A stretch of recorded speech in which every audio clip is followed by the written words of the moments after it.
What's going on YouTube? It's Mike here. Today guys, in this video, I'm going to be recapping Apple's October 22nd event. So today, October 22nd, 2013, Apple had the announcement at the Urbana Arts Center announcing quite a few things here that they expected to, that we actually expected. Such things as a few new Macs, a few spec bumps of the Macs, and new iPads, of course. So in this video today, I'm going to be recapping their entire event. I want to apologize for uploading this late, first of all, and second of all, also, I'm a little bit under the weather, so if I don't sound the same, I do apologize. I wanted to make this video, get it done, and out to you guys. So that's why I'm not on camera for today. However, next video, I will be. So let's first start by talking about the all-new iPad Air here. You can see the power of lightness. There's a brand new name that's been brought to the iPad family, and this is actually the 5th generation of the regular-sized iPad. This is the 9.7-inch screen, so this is not the update to the Mini. This is the update to the regular size. But however, you can see it looks a lot like the Mini, practically identical as a matter of fact, of course just with a bigger screen. So let's go ahead and click on it. We're greeted with this beautiful design, the iPad Air, the power of lightness, a ton of new stuff that came with this. Obviously, of course, the all-new design, which is really just a design from the iPad Mini. Very nice looking. It just weighs a pound, and it's 28% lighter and 20% thinner compared to its predecessor, the iPad 4, dating back to the 3 and 2 as well. So, which is very good for the regular size iPad, that it's sharing the same exact design as the Mini. Now, inside the iPad Air, it's going to pack the A7 with M7 coprocessor chip. So this is the same one that we got in the iPhone 5S. As I predicted, I actually thought Apple's going to go with A7X, kind of like they did last year with the iPhone 5. They gave it A6. The iPad 4 got A6X. This year, the 5S got A7, so I was expecting the iPad Air or the iPad 5 to get A7X. However, Apple stuck with A7 on this one. Not sure why, but they did. Maybe they weren't ready to move on. Still a very fast processor. It'll work very nicely on this tablet, so that's included as well. And then there are a few other things here. Mainly, iOS 7 is going to be shipping with this and stuff like that. Now, Apple also redid the smart covers, as you can see. These are actually the same smart covers that we got from the iPad Mini. There's no more metal at all. They just have the polyurethane on the outside, the felt on the inside, or the leather, depending on which one you get. So there's no more metal piece, which is very good because that was scratching up the original models.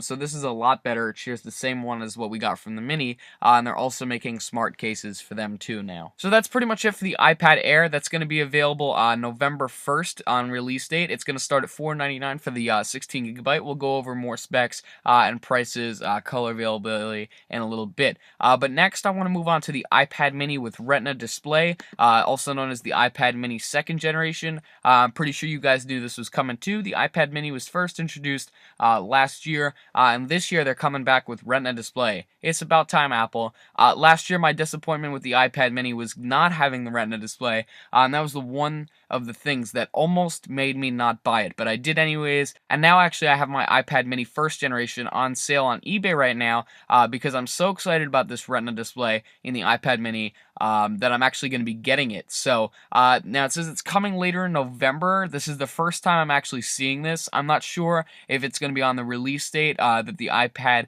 Air is coming out for November 1st. I'll have to check up on that in a bit. But it does say coming later in November. Hopefully it's shooting for that November 1st date. But pretty much the main difference about this one is it's going to have the Retina display. I'm pretty sure that's what you guys were expecting. It's also going to be packing the A7 chip, which I feel Apple bumped up a little bit too much.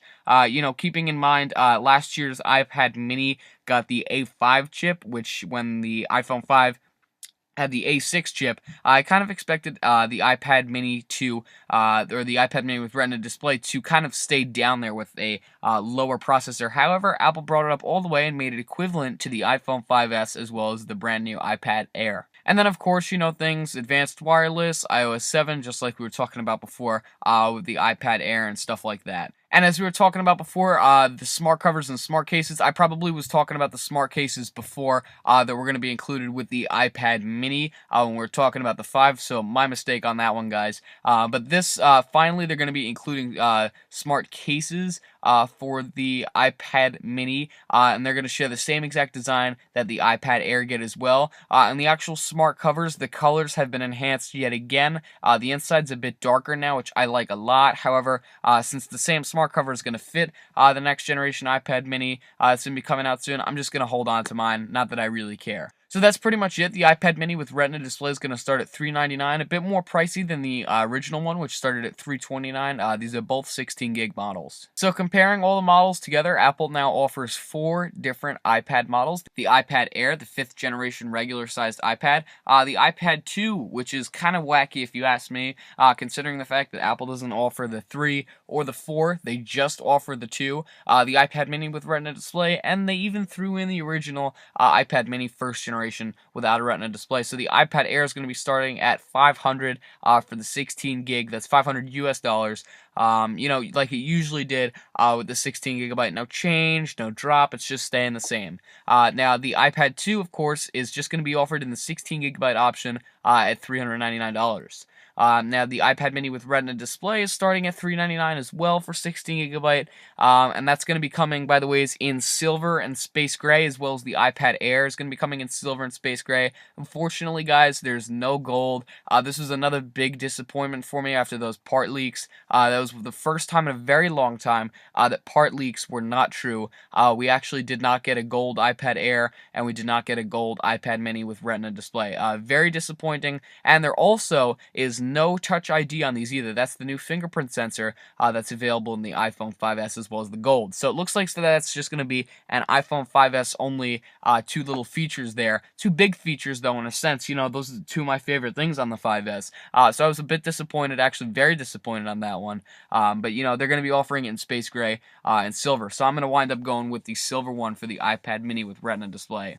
And they're still offering the 1st generation iPad Mini in 16 gigabyte only, starting at $299. And by the ways, they're not going to even be selling the black and slate one. Apple wants to get rid of black and slate so bad that they're taking a actual tablet that already came out, that's already obsolete for most of the size options, and they're taking black and slate off the market for the 1st generation iPad Mini, and they're going to put out a space gray 1st generation iPad Mini without a Retina display.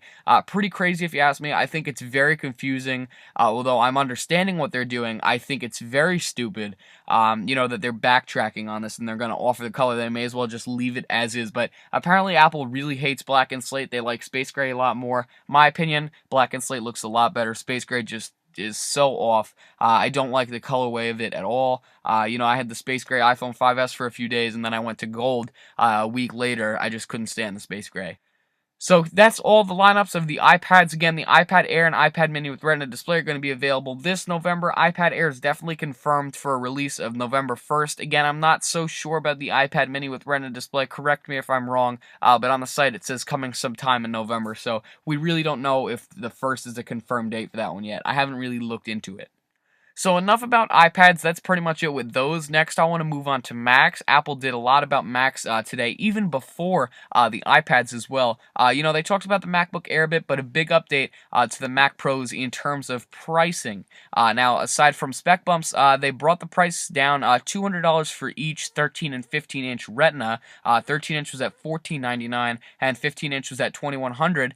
Both were dropped $200. Now, 13 inches at a reasonable $1300, $1299, and the 15-inch is at a little bit more reasonable $1999. 13-inch Retina is actually reasonable in my budget range now, and if I didn't have my non-Retina 13-inch MacBook Pro, which I'm on right now, I would definitely go ahead and go out and buy this. Am I going to make the switch so soon? I'm probably going to wait a few more years before I switch to a new Mac. Macs, and comparing that to iPhones and iPads, it's a bit different. It's an entire computer, so it's not something I would do too often. However, these prices are much reasonable. I want to wait for Apple to add a few more things, more features, probably bring the price down just a little bit more. I know it can't go much more, but you never know what Apple will wind up doing.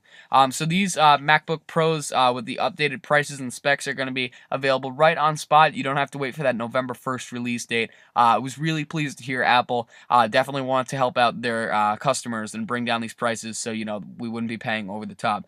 Very good of Apple to do this. And just a quick look at their lineup. I noticed this earlier earlier, the MacBook Pro 13-inch non-Retina is still offered. That's the current one that I'm using. However, the 15-inch non-Retina has been discontinued because Apple's trying to move away very quickly from the non-Retina models. So eventually, this 13-inch without Retina is going to be discontinued too. And here's the lineup of MacBook Pros with Retina display. You can see we got 3 different 13-inch configurations here, as well as 2 different 15-inch configurations on the bottom. The last main product that Apple talked about today was the Mac Pro. You guys remember earlier in June, I talked about this a lot. We went over the main overview of it already. So the Mac Pro is this little garbage can shaped type of thing. I'm sure most of you would agree. This black acrylic type shiny, whatever you want to call it, garbage can tube. Whatever you want to call it. Apple touched on this a little bit more today. Back in WWDC in June, Apple said that they were going to release it this fall. Here we are just ending this fall, and Apple's finally come out with a release month later this year, known as December. You can see it here. There's going to be 2 configurations. We learned about all the specs for each product today. There's going to be 2 different configurations that you could get. One's $3,000, another one is $4,000. So you're going to be paying a lot of money for this very little machine that's probably not even the size of a paper bag. So it's going to be a little bit interesting, to see this switch from, what we'd get with the desktop tower, the aluminum one that Apple's been offering for so many years, to have that gone and just convert to this little plastic tube. But it's very cool to see at the same time, that Apple's moving into this future generation. We'll see how it does, if it goes successful or not, and so on. But personally, I see no reason to invest in this unless you're a very high level in computers, and you're doing something that you need the processing and RAM and speeds and whatever you want to say, necessary for you in this type of computer. It's a lot. But starting, with 12 gigs of RAM or 16 gigs of RAM, and, these processors just look great. They're going to be running real well in this computer, and you're going to put out some great computing as well. And the last thing I want to talk about is X Mavericks, which was released today. This is now available in the App Store, and for the first time in OS history, this isn't even OS X. This goes back to OS 9, OS 8 back in the 90s and 80s of Apple computers. For the first time, an OS is available for free. Now, Mavericks is not a dramatic upgrade if you're upgrading from Mountain Lion at all. I've been on Mavericks developer previews since about July of this year, and I gotta say, there really was never a huge difference. I feel like if Apple puts out another big version next year, they may or may not charge for it. It depends, but this is not a big update at all. However, to stay up to date, I would definitely go with this. If you're on something online or before, obviously, you're going to see a very substantial update, and this is even compatible with computers that date all the way back to 2007, of course, with, the correct specifications that are required. So again, this is available for free on the Mac App Store. Definitely go ahead, grab it, download it. You may as well update. You're not going to notice a lot. You are going to notice a few things here and there. There were also substantial iLife and iWork updates today too. You can see my iMovie and iPhoto here running some new icons. This is for iOS and OS X. Each application on each different platform has been updated. So there you go, guys. That's about it. That is my full recap on Apple's October 22nd, 2013 event. A lot of things announced today, pretty cool things. In all of this, what I see out of this is I'm definitely going to shoot for this iPad mini with Retina display and the silver 16GB Wi-Fi option. I'm not sure about the release date since the iPad Air here is confirmed for November 1st. Mini doesn't have a confirmed date, just sometime in November. So it'll be interesting to see what happens with that. But that's pretty much it. Apple didn't announce a lot of things today. They announced some cool things, but they could have gone further. They didn't do a lot to the iPads or the Macs. They just did some little things. They did say they had a lot to cover. I feel like it wasn't a lot. It was just some necessary things that they needed to do to end the year. So that's pretty much it, guys, for me. If you like this video, please leave some comments below on your thoughts. Of course, rate, give this video a thumbs up, and click the subscribe button below. And I'll see you guys in the next video. Peace.